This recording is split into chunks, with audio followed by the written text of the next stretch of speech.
آغاز میں آپ کو بتائیں کہ نواز شریف اور مریم نواز پر ارشد شریف کے قتل اور عمران خان پر حملے کی سازش تیار کرنے کا الزام نون لیگ لندن کے ترجمان تسنیم حیدر شاہ کی درخواست پر اسکاٹ لینڈ یارڈ حرکت میں آ گیا۔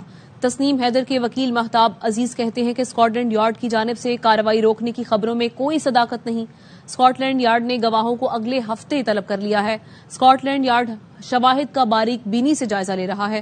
تفتیشی افسر گواہوں کا انٹرویو کرے گا۔ نواز شریف اور مریم نواز نے الزامات پر مکمل خاموشی اختیار کر رکھی ہے۔ ناصر بٹ، انجم چودھری اور زبیر گل نے تسنیم حیدر کے خلاف پولیس کو شکایت درج کرا رکھی ہے۔ تسنیم حیدر کا کہنا ہے کہ پولیس نے نون لیگی کارکنان کی شکایت پر ان سے کوئی رابطہ نہیں کیا۔ اسی حوالے سے بات کریں گے لندن سے ہمارے نمائندے فرید قریشی سے۔ فرید بتائیے۔ بالکل اہم ڈیولپمنٹ سامنے آئی ہے اور مہتاب عزیز جو کہ وکیل ہیں تسنیم حیدر کے، ان کے مطابق اسکاٹ لینڈ یارڈ نے اگلے ہفتے گواہان کو طلب کر لیا ہے اور ان کا انٹرویو کیا جائے گا، جو کہ اسکاٹ لینڈ یارڈ کے تفتیشی افسر کنڈکٹ کریں گے انٹرویو۔ اس کے علاوہ ان کے وکیل کا کہنا ہے کہ اسکاٹ لینڈ یارڈ جو ہے وہ شواہد کا اور گواہوں کے بیانات کا باریک بینی سے جائزہ لے رہا ہے اور تفتیش کا دائرہ بھی وسیع کیا جا رہا ہے۔ اور انہوں نے کہا کہ جو خبریں اس حوالے سے چلائی گئی کہ اسکاٹ لینڈ یارڈ نے تفتیش روک دی ہے وہ غلط خبریں ہیں۔ اس کے ساتھ ساتھ میاں نواز شریف اور مریم نواز نے ان الزامات کے حوالے سے خاموشی اختیار کر رکھی ہے۔ تاہم نون لیگ کے دیگر رہنما جو لندن میں مقیم ہیں، جن میں ناصر بٹ اور زبیر گل شامل ہیں، انہوں نے تسنیم حیدر کے خلاف پولیس کو کمپلین کی، لیکن تسنیم حیدر کہتے ہیں کہ میرے ساتھ ابھی تک کسی کمپلین کے حوالے سے پولیس نے رابطہ نہیں کیا۔ اب آنے والے دنوں میں مزید جب انٹرویو ہوگا اگلے ہفتے تو مزید تفصیلات سامنے آئیں گی۔ تاہم مہتاب عزیز کے مطابق جو تفتیش ہے اس کا دائرہ وسیع کر دیا گیا ہے اور گواہوں کے بیانات جو ہیں وہ اگلے ہفتے دیے جائیں گے۔ ٹھیک ہے، شکریہ آپ کا فرید۔ وزیراعظم شہباز شریف کی سابق وزیراعظم عمران خان پر کڑی تنقید۔ اپنے ٹویٹ میں کہا، عمران خان کا حالیہ بیان پارلیمانی جمہوری نظام پر حملوں کا تسلسل ہے۔ عمران خان کی سیاست کا مقصد فقط اقتدار کی حصول ہے۔ وہ اقتدار چاہتے ہیں چاہے اس سے ملک کو جو بھی نقصان پہنچے۔ وزیراعظم کے بیان پر فواد چودھری کا رد عمل، ٹویٹ میں لکھا، حیران ہوں یہ اپنی حکومت کو پارلیمانی جمہوریت قرار دے رہے ہیں۔ یہ چور دروازے سے وزیراعظم کی کرسی پر براجمان ہیں۔ آپ نے ایسا نظام تشکیل دیا جس سے لوگوں کا جمہوریت پر سے اعتماد ہی ختم ہو گیا۔ کارکنوں اور صحافیوں سے جو مظالم 7 ماہ میں ہوئے ہیں ان کا حساب ہوگا۔ جب تک وہ آدمی ریٹائرڈ نہیں ہوا آپ کی زبان بند تھی۔ ایکسٹینشن دینا غلطی تھی تو دوبارہ آفر کیوں کی؟ وزیر ریلوے خواجہ سعد رفیق کہتے ہیں کہ عمران خان ایک دن کہتے ہیں کہ بات چیت کے لیے تیار ہوں، دوسرے دن کہتے ہیں مذاق کر رہا تھا۔ پتہ نہیں چلتا کہ عمران خان کب مذاق کرتے ہیں اور کب سنجیدہ ہوتے ہیں۔ ہمیں تو جیل سے باہر نکال کر کہا گیا کہ فارورڈ بلاک بناؤ، وزیر اعلیٰ بن جاؤ۔ ہم نے ایک کان سے سنا، دوسرے سے نکال دیا اور واپس جیل چلے گئے۔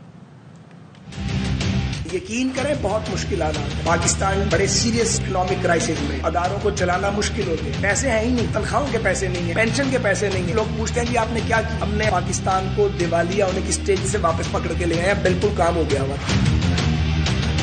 اگر آپ کہیں کہ جی آپ اسمبلیوں کو چلنے نہیں دیں گے، بھی کیوں نہیں چلنے دیں گے؟ آپ حکمران ہیں 2 ریاستوں کے اور 2 صوبوں کے، تو چلائیں نا ان کو۔ ہماری تو 27 کلومیٹر کی حکومت ہے، جو ہم کر سکتے ہیں ہم کر کے دکھائیں گے۔ جلدی کس بات کی؟ کون سا کشمیر فتح کرنے جا رہے ہیں آپ؟ چلنے دیں اس نظام کو۔ جیلوں میں سے باہر بلا کے ہمیں کہا گیا کہ جی آپ فارورڈ بلاک بنا دیں، آپ چیف منسٹر بن جائیں۔ ادھر سے سنا، ادھر سے نکال دیا، معذرت کر کے واپس جیل چلے گئے۔ یہ ایک ہی آدمی ہے جو روز کہتا ہے مجھ سے غلطی ہو، ہمیں کوئی پشیمانی نہیں ہے۔ نیب کے ڈریکونین لا کے اندر امینڈمنٹ کی گئی ہے تو وہ کسی 2 4 10 خاندانوں کے لیے نہیں کی گئی ہے۔ اصولاً تو ہمیں نیب کو ختم کر دینا چاہیے تھا۔ ان کا خیال ہے کہ ہم الیکشن سے بھاگیں گے، ہم نے کوئی نہیں بھاگنا۔ نہ سہولت کار اویلیبل ہے، نہ وہ جہاز اویلیبل ہے، نہ ان جہازوں کو بھرنے والے اویلیبل ہے۔ سیاسی یتیم کے طور پہ الیکشن لڑنا چاہتے ہیں وہ آئیں۔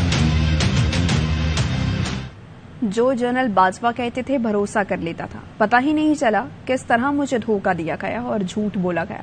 عمران خان کا نجی ٹی وی کو انٹرویو، کہا سارے اتحادیوں نے دبے دبے لفظوں میں کہا کہ فوج کہتی ہے ادھر چلے جاؤ، پوری گیم کا پتہ چل گیا۔ نواز شریف سے ان کی بات چل رہی ہے۔ جنرل باجوہ کو ایکسٹینشن دے کر بہت بڑی غلطی کی تھی۔ مارچ یا اس کے آخر تک الیکشن کے لیے تیار ہیں۔ مارچ کا نہ مانے تو اسمبلیاں تحلیل کر دیں گے۔ مونی صلاحی کو الگ تجربہ ہوگا، ان کو کہا ہوگا پی ٹی آئی کے ساتھ جاؤ، لیکن دوسرا تو چلا گیا نون لیگ میں۔ پرویز الہی پوری طرح ہمارے ساتھ ہیں۔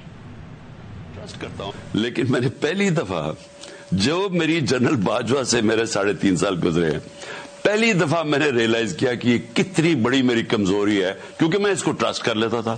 مجھے یہ پتہ ہی نہیں تھا کہ کس طرح میرے سے دھوکے دیے گئے، جھوٹ بولے گئے. پتا تھا کہ یہ سازش چل رہی ہے، مجھے آئی بی کی رپورٹ آ رہی تھی. جب ہمیں پتا چل گیا کہ پوری گیم ہوئی ہے، نواز شریف سے ان کی بات چیت چل رہی ہے، ہمارے سارے اتحادی، ہمارے جو لوگ اپنے ایم این ایز ہیں، وہ سب کو انڈیکیشن یہ دے رہے ہیں کہ فوج چاہتی ہے کہ آپ ادھر چلے جائیں. آپ ہمیں کہہ رہے ہیں کہ نہیں، ہم نیوٹرل ہیں. میں نے کہا کلیئر کر دیں آپ ادھر ہیں یا ادھر ہیں. اگر میں آزادی، ملک آزاد پاکستان دیکھنا چاہتا ہوں تو میں ایک مضبوط فوج دیکھنا چاہتا ہوں. مونے سلائی کا بالکل علیحدہ ایکسپیرئنس ہوا ہوگا، ان کو کہا گیا ہوگا کہ یہ پی ٹی آئی کے ساتھ چلو، لیکن وہ دوسرا والا جو چلا گیا نون لیگ میں، اس کو بھی کہا ہوگا کہ ادھر چلے جاؤ. ہمارے اپنے لوگوں کو کسی کو کوئی پیغام جا رہا ہے، کسی کو کوئی اور جا رہا ہے. اگر تو یہ چاہتے ہیں تو ہم ان کے لیے نیگوشیٹ کر سکتے ہیں کہ ہاں کس ڈیٹ پہ الیکشن ہو سکتا ہے. اگر تو مارچ کے اینڈ تک آپ تیار ہیں الیکشنز کے لیے تو ہم رک جاتے ہیں، نہیں تو ہم نے فوری طور پہ اسمبلی ڈیزالو کر کے پنجاب اور کے پی میں الیکشن کروا دینا. ان کے ہاتھ میں اب گیم ہی نہیں ہے.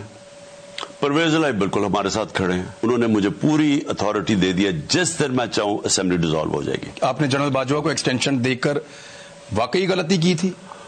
بہت بڑی غلطی کی تھی، اور کبھی کسی کو ایکسٹینشن نہیں ملنی چاہیے فوج میں.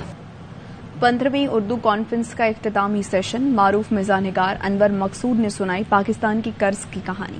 کہا ایک آدمی امریکہ، چین، برطانیہ، سعودی عرب سے پیسے مانگ رہا ہے اور کہہ رہا ہے ترکی سے پیسے مل گئے تو سب کے قرضے واپس کر دوں گا.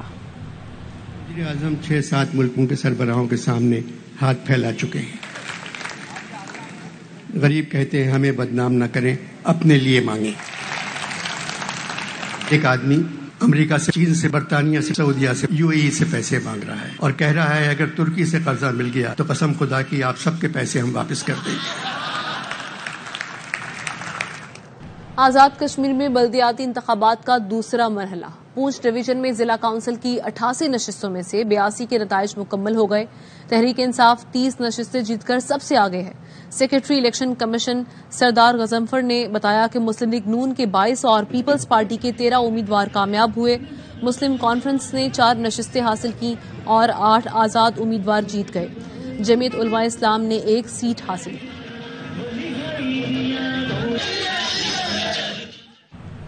کوئٹہ میں پاکستان تحریک انصاف کے سینیٹر اعظم سواتی کو عدالت نے 5 روزہ ریمانڈ پر پولیس کے حوالے کر دیا ہے. سینیٹر اعظم سواتی کو پولیس نے آج صبح ضلع کچہری میں ڈیوٹی مجسٹریٹ عبدالستار بگٹی کی عدالت میں پیش کیا. عدالت نے انہیں 5 دن کے ریمانڈ پر پولیس کے حوالے کر دیا. اعظم سواتی کے وکیل اقبال شاہ نے پیشی کے بعد میڈیا سے گفتگو میں کہا پولیس 10 دن کا ریمانڈ لینا چاہتی تھی. عدالت کے مشکور ہیں، ہماری استدعا سنتے ہوئے 5 دن کی ریمانڈ دی. وکیل اقبال شاہ نے کہا ہر شہر میں مقدمہ درج کرنا قانون اور رولز کے خلاف ہے. عدالت عالیہ اور عدالت عظمیٰ میں اس کے خلاف درخواست دائر کریں گے. فیصل واڈا 2018 میں رکن اسمبلی بننے کے اہل نہیں تھے. موجودہ اسمبلی کی مدت تک نااہل تصور ہوں گے. الیکشن کمیشن کے پاس امیدوار کو الیکشن سے قبل نااہل کرنے کا اختیار نہیں. سپریم کورٹ نے مختصر تحریری فیصلہ جاری کر دیا. 4 صفحات پر مشتمل فیصلہ چیف جسٹس عمر عطا بندیال نے تحریر کیا. کہا گیا فیصل واڈا نے تسلیم کیا ہے کہ ان سے غلط بیانی ہوئی. انہیں 25 جون 2018 کو شہریت ترک کرنے کا سرٹیفکیٹ ملا تھا. غلطی تسلیم کرنے پر فیصل واڈا پر آرٹیکل 63(1)(c) کا اطلاق ہوتا ہے. وہ آئندہ انتخابات لڑنے کے اہل ہوں گے. سینٹ کی نشست سے اپنا استعفی فوری چیئرمین سینٹ کو بھجوائیں. الیکشن کمیشن اور ہائی کورٹ کا تاحیات نااہلی کا فیصلہ کالعدم قرار دیا جاتا ہے. الیکشن کمیشن کے پاس امیدوار کو الیکشن سے قبل نااہل کرنے کا اختیار نہیں اور اسلام آباد ہائی کورٹ کا فیصلہ بھی قانون کی نظر میں برقرار نہیں رکھا جا سکتا. وزیر اعلیٰ پنجاب پرویز الہی کہتے ہیں کہ جب اللہ کی مدد ہو، نیت ٹھیک ہو، جاتے جاتے اللہ نے ہمارا راستہ تبدیل کر دیا. ہمیں راستہ دکھانے کے لیے اللہ نے باجوہ صاحب کو بھیجا. مزید کہا کہ باجوہ صاحب کو بتایا کہ شریفوں سے انتقامی کارروائیوں کا خدشہ ہے. پرویز الہی نے کہا کہ باجوہ صاحب سے کہا کہ شریفوں پر اعتبار نہیں، انہوں نے آپ کے ساتھ بھی یہ کیا. باجوہ صاحب نے کہا میری چھوڑیں، اپنی بات خود سوچیں اور سوچ کر چلیں. وزیر اعلیٰ پنجاب پرویز الہی کہتے ہیں کہ باجوہ صاحب نے کہا آپ کا اور آپ کے دوستوں کا عمران خان والا راستہ بہتر ہے. اب تک کے لیے اتنا ہی. کسی بھی خبر کی تفصیل جاننے کے لیے وزٹ کیجیے ARYnews.tv.